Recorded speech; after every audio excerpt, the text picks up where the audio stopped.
Bonjour à tous et bienvenue en ce premier dimanche de l'Avent. L'Avent, c'est ce temps de préparation avant la fête de Noël. Nous y entrons ce matin ensemble depuis la commune du Passage, ici dans la banlieue d'Agen, dans le Lot-et-Garonne. Nous sommes maintenant dans le cloître de l'église Sainte-Jeanne de France où dans quelques minutes, nous célébrerons la messe. Et je suis avec, comme souvent le dimanche matin, l'un des prédicateurs du jour du Seigneur, le Père René Luc. Bonjour mon Père. Bonjour David. Alors, vous êtes bien sûr l'un des prédicateurs du Jour du Seigneur. Tout à l'heure, vous direz l'homélie pendant la messe. Et vous êtes également le directeur de Cap Missio, une école d'évangélisation qui est située à Montpellier, dans le sud-est de la France. Ici, on est dans le sud-ouest, terre de rugby. Et le rugby, je sais que vous aimez ce sport, Père Oui, René. j'ai joué une dizaine d'années dans ce sport. Et ce que j'aime beaucoup dans le rugby, c'est le fait que nous sommes obligés, nous dépendons vraiment des autres. Vous allez me dire qu'au foot aussi. Mais dans le rugby, il y a beaucoup de modestie. Quand un joueur marque l'essai, il est humble parce qu'il sait qu'il ne peut pas le marquer sans les autres. C'est pareil au foot, mais un joueur de talent au foot peut faire basculer un match. Au rugby, même si c'est l'OMU, il a quand même besoin de toute équipe. Et ça rejoint votre vocation de prêtre. Exactement. Alors aujourd'hui, je le disais en début d'émission, c'est le début de l'Avent, un temps important pour les chrétiens. Qu'est-ce qu'il représente pour les croyants et les chrétiens ? Alors l'Avent, est-ce que vous avez remarqué que l'Avent s'écrit pas A-V-A-N-T, mais A-V-E-N-T ? C'est drôle, c'est pas une faute de français, c'est parce que l'Avent vient de Adventum en latin, c'est-à-dire l'avènement. Pendant le temps de l'Avent, Jésus est là, c'est pas avant Noël, c'est l'avènement. Pendant un mois, on célèbre Jésus qui est déjà là. Donc en fait, c'est une manière, si je comprends bien, il faut bien le préciser aux téléspectateurs qui ne sont pas forcément croyants, une manière de se préparer spirituellement à Noël, d'ouvrir son cœur pour accueillir cet grand événement. C'est encore plus une période pendant laquelle on prend conscience que Dieu est là, même si on n'est pas croyant, il est là quand même pour tous. Quel conseil vous pourriez donner, Père René Luc, pour bien se préparer à Noël, à nos téléspectateurs ? Dites-moi. Moi, je pense au 8 décembre, à Lyon, la fameuse fête de la lumière, l'ouverture du jubilé de la miséricorde, ça a été annulé au niveau des fêtes de la municipalité. Pour des questions de sécurité. Exactement, mais je trouverais génial qu'on retrouve le vrai sens. Le 8 décembre, à l'époque, à Lyon, c'était une fête spirituelle avant tout, où chaque Lyonnais mettait une petite bougie pour célébrer la Vierge Immaculée. Je me dis, pourquoi, pendant le 8 décembre de cette année, l'ouverture du jubilé de la miséricorde dans le monde entier, tous les chrétiens qui m'entendent, là, vous êtes devant votre télé, vous sortez, vous mettez une petite lumière en fonction de cette célébration de la miséricorde et cette espérance, malgré les attentats et tout ce qui se passe, que Jésus est notre lumière. Et c'est vrai que moi qui suis lyonnais, j'ai fait ça toute mon enfance à Lyon, le petit lumignon, on dit exactement à Lyon. Magnifique. Le Père Thibaut et le Père Jean-Claude que nous retrouvons dans quelques instants avec vous. Père René Luc, vous vous êtes changé en tenue liturgique puisque c'est bientôt l'heure de la messe de ce premier dimanche de l'Avent. Messe, il faut le préciser, que nous allons célébrer dans un contexte particulier puisque vendredi, c'était l'hommage aux victimes des attentats du 13 novembre. Père René Luc, j'aimerais savoir ce matin ce que vous avez dans le cœur avant de célébrer cette messe du premier dimanche de l'Avent. Je voudrais vraiment dire à toutes les familles qui sont touchées directement ou indirectement qu'il y a eu beaucoup d'initiatives de prise. Par exemple, dans notre paroisse étudiante Sainte-Bernadette à Montpellier, nous avons allumé 130 bougies et nommé dans notre cœur toutes les victimes. Voilà, 130 bougies concrètement allumées en mémoire de ces personnes. Je crois que la prière est le moyen privilégié pour tenir le coup face à cette situation.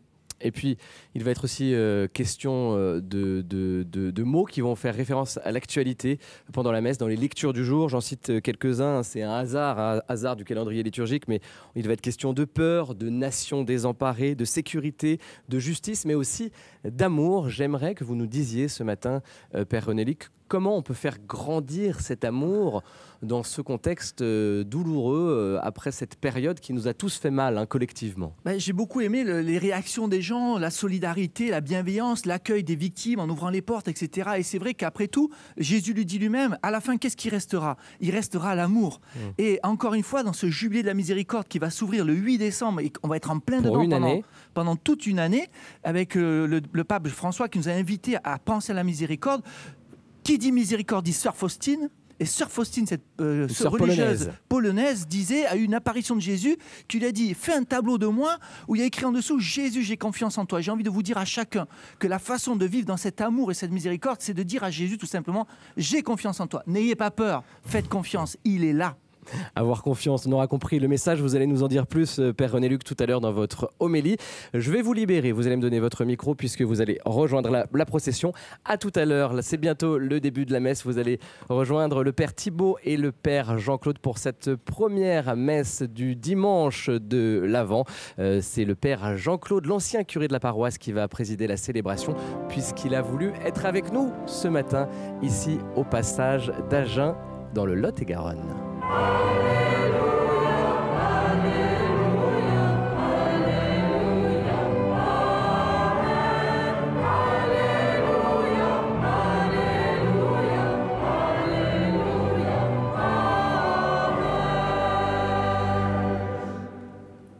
Le Seigneur soit avec vous.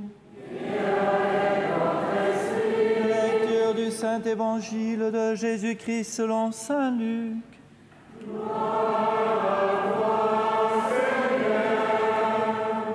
En ce temps-là, Jésus parlait à ses disciples de sa venue. Il y aura des signes dans le soleil, la lune et les étoiles. Sur terre, les nations seront affolées et désemparées par le fracas de la mer et des flots. Les hommes mourront de peur dans l'attente de ce qui doit arriver au monde. Car les puissances des cieux seront ébranlées. Alors, on verra le Fils de l'homme venir dans une nuée avec puissance et gloire. Quand ces événements commenceront, redressez-vous et relevez la tête, car votre rédemption approche. Tenez-vous sur vos gardes, de crainte que votre cœur ne s'alourdisse dans les beuveries, l'ivresse et les soucis de la vie, et que ce jour-là ne tombe sur vous à l'improviste comme un filet.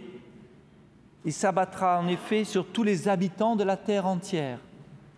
Restez éveillés et priez en tout temps. Ainsi, vous aurez la force d'échapper à tout ce qui doit arriver et de vous tenir debout devant le Fils de l'homme. Acclamons la parole de Dieu.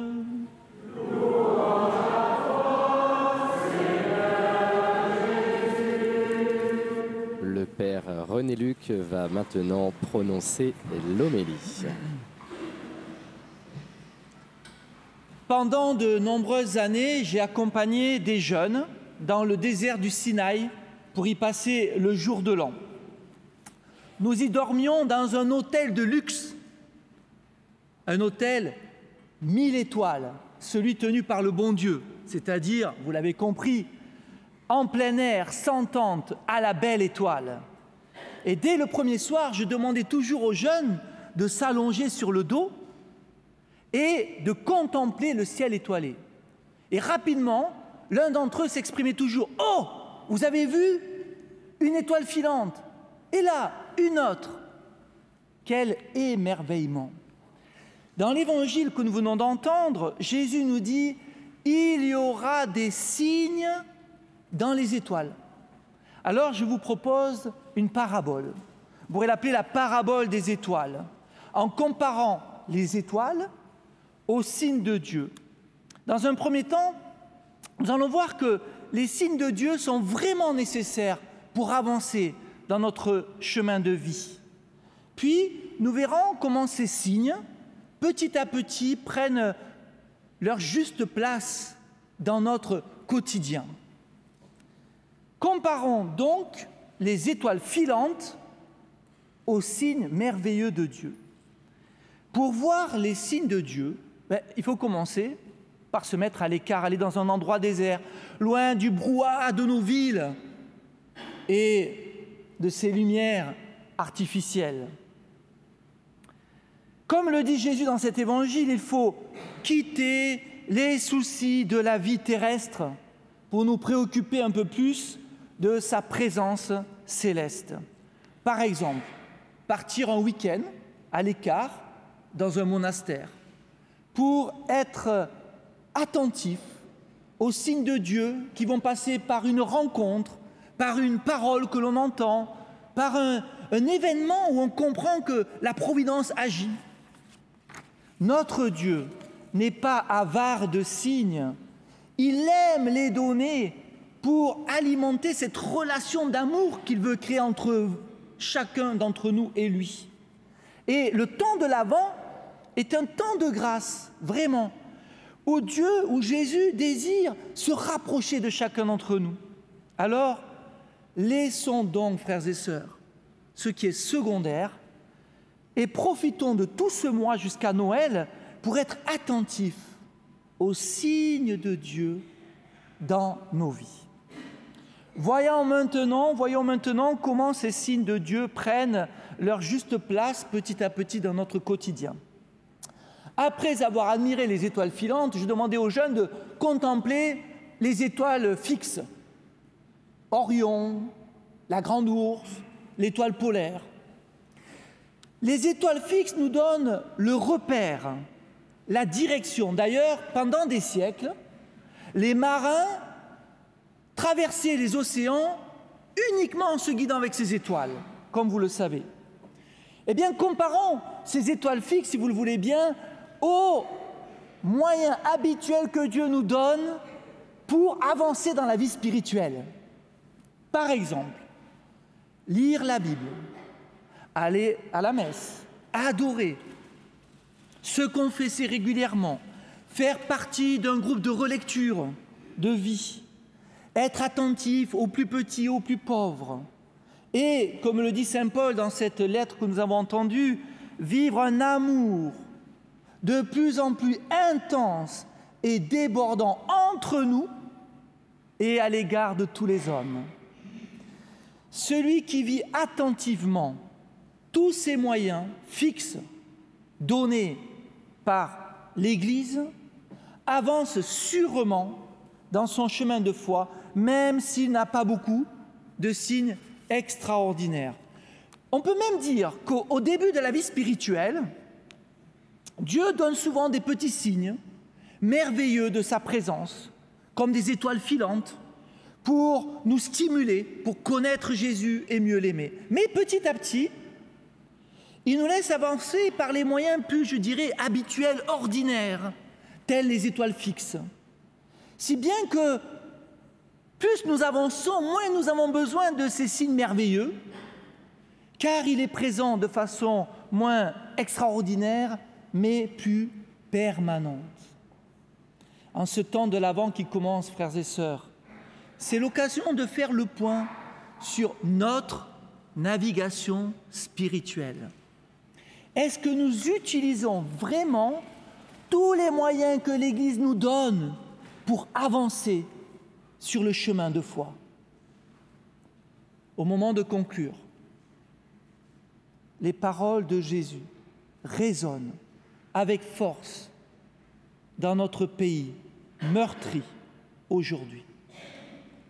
Sur terre, les nations seront affolées et désemparées, et les hommes mourront de peur dans l'attente de ce qui doit arriver au monde. Demandons à Dieu de nous donner des signes concrets de sa présence. Demandons à prendre les moyens, prenons les moyens de nous unir à lui de façon plus régulière et habituelle, et alors nous n'aurons plus peur, ou du moins, notre peur sera habitée par la confiance, car Jésus est vraiment là. Et la douce étoile de Bethléem qui vient à nous en est le signe.